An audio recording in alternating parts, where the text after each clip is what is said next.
July August গণঅভ্যুত্থানে নিহতের পরিবারের সদস্য আহতদের জন্য সরকারি চাকরিতে কোনো কোটা রাখা হবে না বলে জানিয়েছেন মুক্তিযুদ্ধ বিষয়ক উপদেষ্টা ফারুক আজম। সোমবার সচিবালয়ে জুলাই গণঅভ্যুত্থানের জুলাই যোদ্ধা ও শহীদ পরিবারের জন্য মুক্তিযুদ্ধ বিষয়ক মন্ত্রণালয়ের গৃহীত কার্যক্রম নিয়ে আয়োজিত সংবাদ সম্মেলনে উপদেষ্টা এসব কথা জানান। গণঅভ্যুত্থানে হতাহতের পুনর্বাসন ও স্বাবলম্বী করতে বিভিন্ন পদক্ষেপ নেওয়ার কথা জানান ফারুক আজম। সাজ্জাদ হোসাইনের রিপোর্ট। সোমবার সচিবালয়ে জুলাই গণঅভ্যুত্থানের যোদ্ধা ও শহীদ পরিবারের জন্য মুক্তিযুদ্ধ বিষয়ক মন্ত্রণালয়ের গৃহীত কার্যক্রম নিয়ে সংবাদ সম্মেলনে বক্তব্য রাখেন মুক্তিযুদ্ধ বিষয়ক উপদেষ্টা ফারুক আজম। এ সময় তিনি জানান 2024-25 অর্থবছরে 772টি শহীদ পরিবারকে 77 কোটি 20 লাখ টাকার সঞ্চয়পত্র দেওয়া হয়েছে। প্রতি পরিবার পেয়েছে 10 লাখ টাকা। অবশিষ্ট 20 লাখ টাকার সঞ্চয়পত্র চলতি বছরে দেওয়া হবে। এছাড়া জুলাই যোদ্ধাদের 202 কোটি 56 লাখ টাকা প্রদান করা হয়েছে।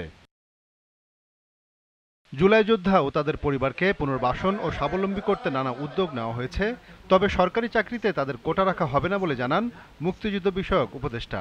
আমাদের মন্ত্রণালয়ের পক্ষ থেকে এদের পুনর্বাসনের কর্মসূচিগুলো নির্ধারণ করা হয়েছে।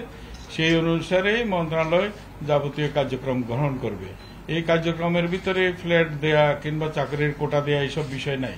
পুনর্বাসনের কর্মসূচি আছে। পুনর্বাসন নানানভাবে হতে পারে, তাদের প্রশিক্ষণ দিয়ে যার যার যোগ্যতা অনুযায়ী তিনি যেভাবে পুনর্বাসিত হতে চান, অথবা আত্মকর্মসংস্থানের জন্য যদি তিনি হাঁস মুরগি কিংবা পশুপালন করে, মৎস্য পালন করে যেভাবে উনি ওনার জীবিকা সংস্থান করতে চাইবেন সেই ধরনের সুবিধাদি সরকারের পক্ষ থেকে গ্রহণ করা হবে। মুক্তিযোদ্ধারা মহান, তাদের সাথে জুলাই যোদ্ধাদের তুলনা করা উচিত নয় বলেও মন্তব্য করেন ফারুক আজম।